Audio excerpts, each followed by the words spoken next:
Suuraa qabsa. Hoteelli dura taatee kamii baddi? Isa shakkuu jira. Isa shakkuu jira yoo. Moo intalo nama fuudhee baase moo isma baatee? Hin beekne waan irraa qofa qabuun jiru baran. Ubeessi banna kenna. Namoonni natti meeshaan cichuu jira maa bilbilanii natti himanii bara. Ijoollee achi bulteetu natti himee bara. Jedhaaf jedhanii ijoollee paartii dhiitu achi bulte jechuudha. Wanni kun dhugaa ta'ee. Aboo kan dhugaa. Guys, dubbiin baay'ee jajjabaattee jirti. Wabiin hedduu takka bu'aa jira jechuudha.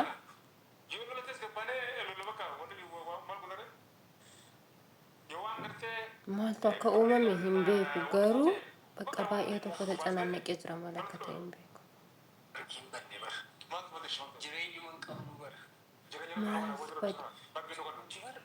Maal godhani laata maal godhani?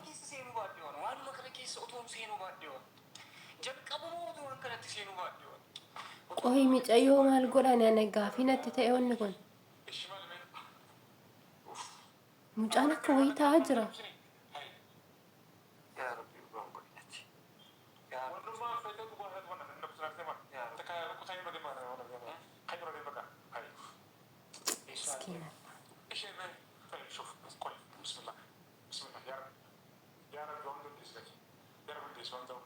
Maal godhani ani naaf hin galle bareedduu kanatti amma seedoon maal ta'e sun micayyoon maal taate ayyuun maal taate.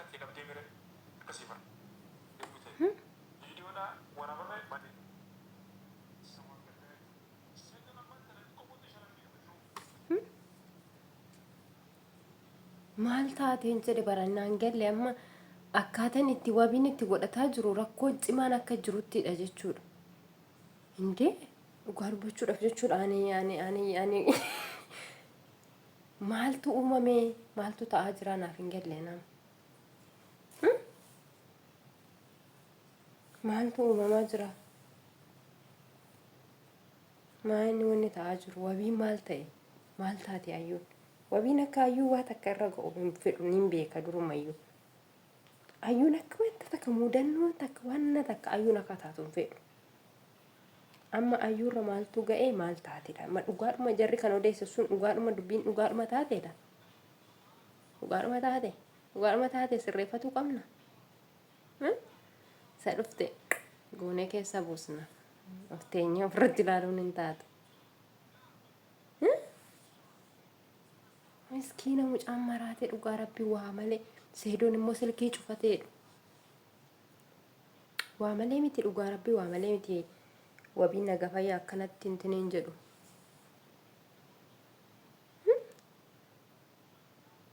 Maani dubbiin jajjaba dhugaa rabbii. Dubbiin jajjaba. Wantichi kun ilaal jarri isaan suni maal akka jedhan dhageessanii jirtu viidiyoo duraa irratti isinii odeessin ture. Akkasuma immoo mana sumayyaatitti namni dhaggeeffatan hoo jiraattanii guyyaadhuma cidhaa sana beelloo ofirraa baastee baddeedha kan isaan jiran.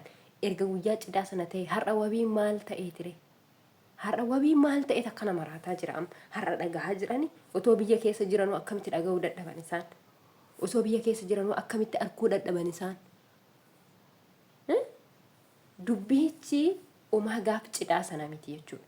Erga cidni darbee dhumee kunoo torbeedha mitiira cinnam. Torbeedha miti sanban boru. Qaameen dhaggeeffannaa.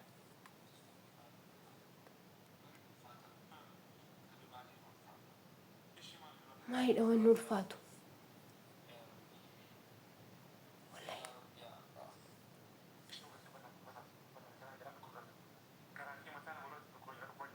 Maal ta'e?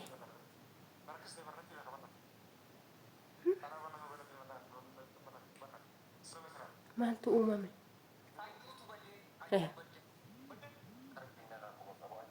Dhugaadhuma jechuudha argitanii?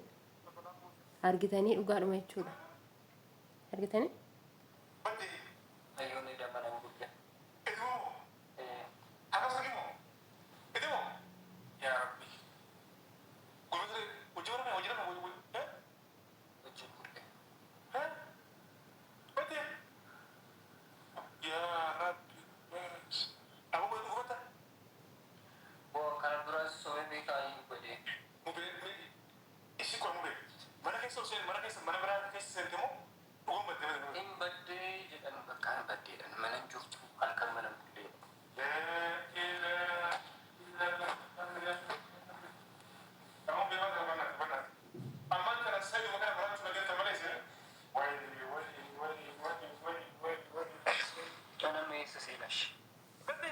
way miskiina kiyya dhugaa jechuudha wabiin dhugaa qaba amma jechuudha kan micayyoon kun badderra kan inni isatu fuudhee jedhu argitani sit akkas godhinaan jedhanii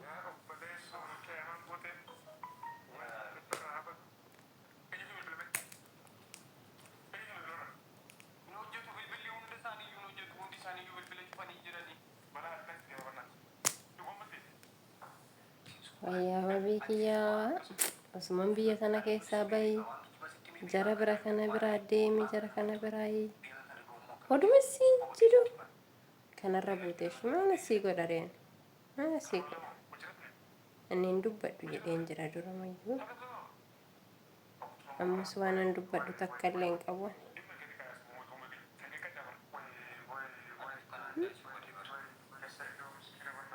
waan dubbadhu tokko illee hin qaban malee ani duramayyuun dubbadhu jedhee waadaa ofii galeen jira guyyaa kaleessarraa jalqabeeti ammas hin dubbadhu garuu nama tokkorra miidhamni tokko yoo ga'e miidhama nama sana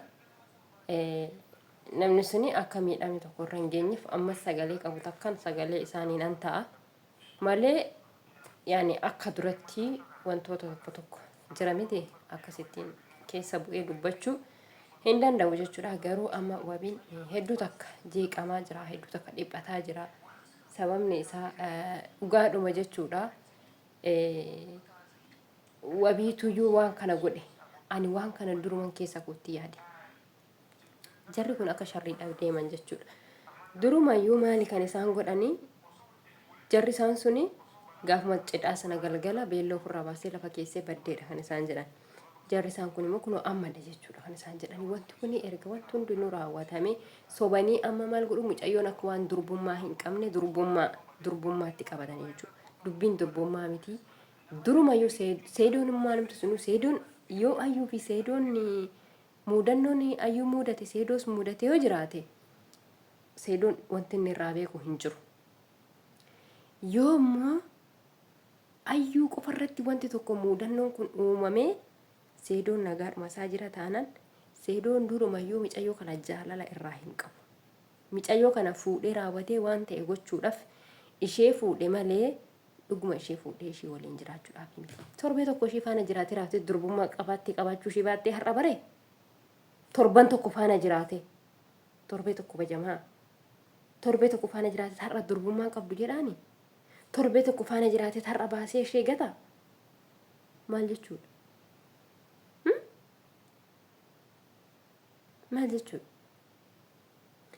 moo akkuma dura biyya kana keessaa nuuf ba'uu qabdaa jettanii wabiitti dhaadataa turtanii kanaan as faraarraatanii akka inni biyyaas ni ba'uu barbaaddan ani kun anaaf gaafii jechuudha baay'ee kanaan as faraarraatanii ayyuutu badeettanii ayyuu wabiitu fudhate yookiin immoo isatuyyuu waan tokko godhe jettanii kanaan as faraarraatanii akka inni biyyaa badu yoo biyya sanaa ba'u waliigaltee kanaa godhattanii yoo taatanii dogoggortanii jirtu jechuudha innis obboleessa keessanii ishiinis atis ta'e ayyuu obboleessa keeti inniyyuu garraamii wayiiti jechuudha zimmisiin jedhee oggaa aga kanaa si eegaa ba'ee gaafa ati immoo wed sin beeku sin jaalladhu sin barbaadu jettuun naguma fayyaadhaan si dhiise dhiira isa kamtiyyuu akkasittiin yoo hiriyyaan isaa nama biraa faanaatti akkasittiin itti maraattee maal taatee akkasumayyuu immoo yaada isii guuttattu irraa callisa kuni mucaan jechuudha dhugaa dubbachuudhaaf baay'ee nama gaariidha nama beekaadha jechuudha kanaafiyyuu dogoggora kana waliigaltee jara sanaan waliigaltee raawwattee mucaa kanarratti shira yaaduu barbaadan hoo taatanii dhuguma dubbachuudhaaf kana fudhatama isiniif hin qabu jechuudha dhiigumti oromummaa isin hin dhiisu dhugaa dubbachuudhaaf hoo taatan jechuudha yoo immoo dhugaadhumaan dhugaatti ayyuurraa miidhame tokko ga'ee yookiin immoo ayyuu isin jarri isaan sun sayidoonii fi jarri isaan sun waliigaltee gootanii ayyuu irratti miidhama takka taasistanii isinis waan isin muudatu taa'atii ilaalaa jechuudha eenyu miidhamee eenyu taa'a hin danda'amu akkasitti jechuudha maaliifin seedoo yoo siif ta'e waliin jiraatta siif hin taane taanaan hin dhiista malee miidhama mucaa kanarratti geessisiisuu hin qabdu obboleettii keeti abboleettii kee ilaali haadha kee ilaali ilmoo kee ilaali jechuudha si gale Kanaafiyyuu wantoonni kana jidduu keessatti waan waliigalteedhaan gootan yoo jiraate dogongora akka ta'e